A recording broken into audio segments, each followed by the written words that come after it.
This is also an indicative of your biological age.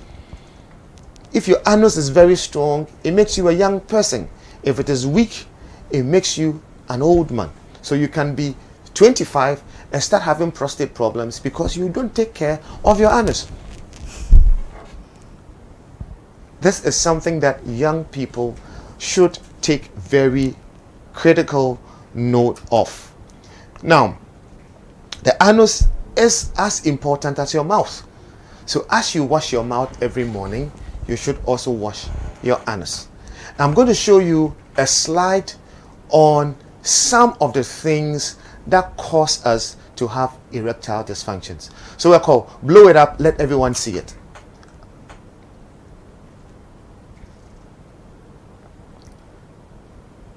Yeah.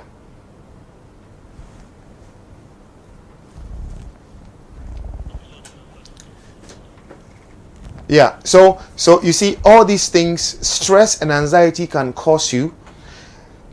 When you take certain kinds of medications, especially those who are taking blood pressure medications, it can cause your erections.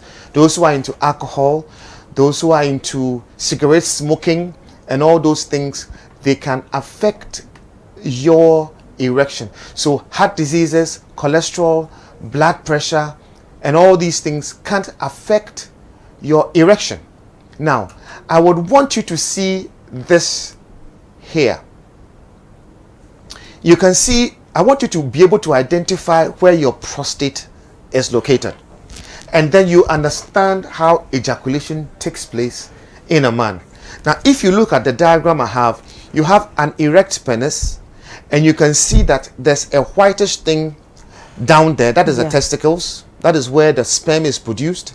And then you can also have a round thing on top of the prostate. There's a round brown thing on top of the prostate. Okay. That is the urinary bladder. Your penis inside and then part out. It's important you understand this one, that the erection or ejaculation is a function of the prostate gland. It is the prostate gland that takes care of a man's erection. And what happens is, the man, once you are aroused by by a woman or by whatever, your prostate will start pumping. It will start contracting. If your prostate is weak, it will contract just about 4 or 5 times. But if it is strong, you can have several prostate contractions. And then once the contraction is going on, each one that it contracts, it automatically draws sperm from the testicles. It draws sperms from the testicles. And once it draws the sperms from the testicles, it goes through the tubes over the urinary bladder and then comes inside the prostate gland. And then the prostate gland will then secrete the semen, which becomes the fluid with which the penis is able to carry the sperm through the urinary tube all the way out. So it's a whole process that every man should understand. So what the testis does is produce the sperm and the hormones. Produce the sperm and the hormones. And the prostate gland produces the nutrients and the energy-rich seminal fluid that would also kill the whatever bacteria or germ that you have in the vagina, so that the sperm can survive to meet the egg that the woman has laid, so conception can take place. And remember this, each time you have sex and you are about to ejaculate, the body assumes that you want to produce a human being, just like you. It doesn't know you're having fun. It doesn't assume that, oh, it is just a quickie. It just programs itself that immediately you're having sex and you're about to ejaculate, you are supposed to produce a human being. So it will gather the best of your resources, the best of your energy to produce the sperm. That is why it is not wise to just throw out your sperm, because you are throwing out your essence, you are throwing out your energy, especially if you're not using it for anything fruitful like a baby or for anything. There's no need to just throw out your energy. The sperm becomes your reserved energy. Okay, so now my students in this class should understand that the penis itself is not part of the sexual organ.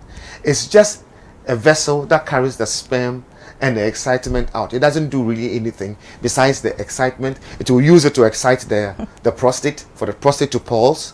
And while the prostate pulses, it draws it sucks the sperm from the testicle, mixes it up with the semen in the prostate, and then throws it out. And then when the prostate contracts, expands, contracts, what happens is it makes the prostate gland shrink.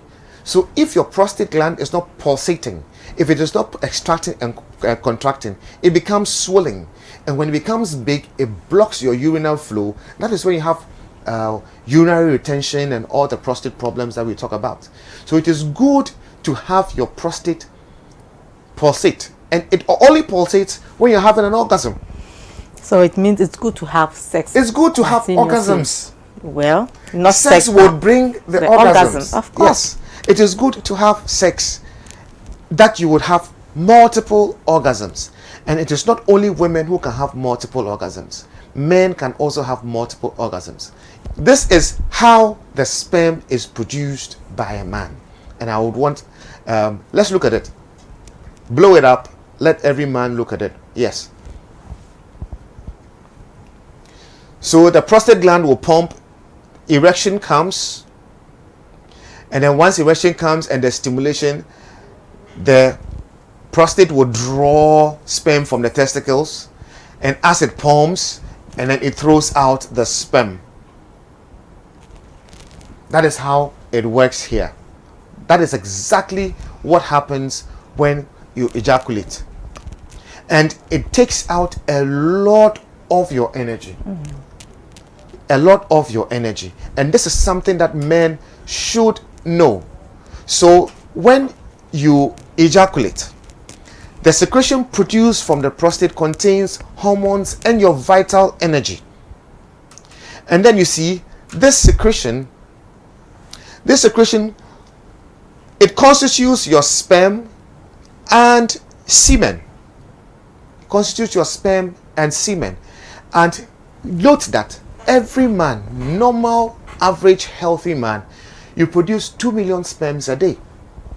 And you need about 20 million to about 200 million to have enough to have a child. So it means that you have to store enough to be able to produce a child. So if you are over-ejaculating, and you want to have children, you have not accumulated enough sperm reserves to be able to achieve that. So you would have to be reasonable with the number of ejaculations you have. And the only time you can be reasonable with the number of ejaculations you have is when you can control it. It's when you can manage your ejaculations and not ejaculate often. Keep them. Sex is good. It is exercise. It fills all your tubes. It makes all your 7 glands activated. But once you ejaculate, you drain them.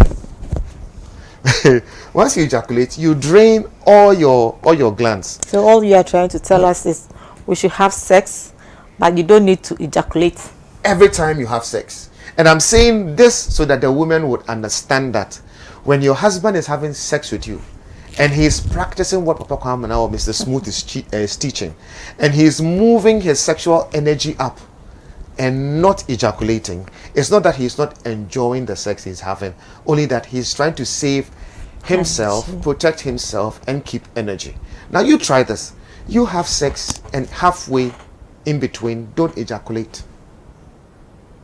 When when you feel your prostate is pumping, stop. Sleep. The next morning, wake up, go for jogging, and see the energy you have. And then have sex, ejaculate, and next morning, go for jogging and see the energy you lose. It tells you that once you conserve, once you keep the energy, you should be able to have enough energy to live longer, to live happier. Some people think that what I'm saying is impossible, but I tell you that it is possible. And I am going to demonstrate something with you now. I'm going to show you a simple way that you can move energy, sexual energy, from your anus all the way through your spine into your head. And if you can follow still, you can move it straight through your tongue down into your stomach. That is where you can restore all your reserved energy. sexual energy into your head. Now, once you move the sexual energy into your head, what you need to do is your tongue, you put it at the roof of your teeth. Once you put the tongue at the roof of your teeth like that, the energy will pass through your tongue and then pass through your throat down into your stomach, into your dantian, and it is in your dantian that you store your reserve energy. It's possible to retain the sexual energy. It is possible to pass the sexual energy to the brain. It is possible to pass the sexual energy to your kidney. So when you are ejaculating, you can move that feeling to your kidney. You can move that energy to your liver. You can move it all over, all around your body. You can move it. So let's learn, and as we learn and as we continue to practice, we will be able to do this. Okay, you can move the energy. Once you can move the energy, once you are having sex, there's a way that you can use to move that energy up.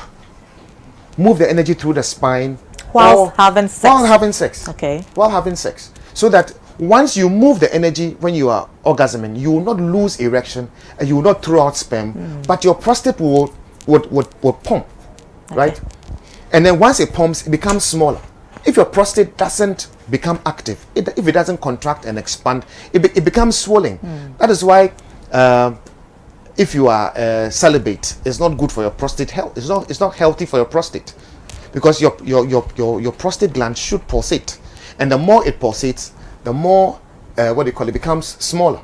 Okay. You get that? There are ways you can treat your prostate. We will do all those things as we go on. But what I'm saying is, if you go that normal way of every time you have sex you ejaculate, every time you have sex you ejaculate, all you are doing is you are going the normal way, and when you go the normal way, you will die early. But if you go the direction that I'm teaching you, if you keep the sperm that you have, if you keep the energy that you have, we're supposed to live as immortals. You're supposed to live for a long time, and you live long, you live healthy, and you will not die. But I want you to understand a few things before we end for today's lessons. I want you to understand a few things, that when you ejaculate, it is just like donating blood. The effect is just like donating blood.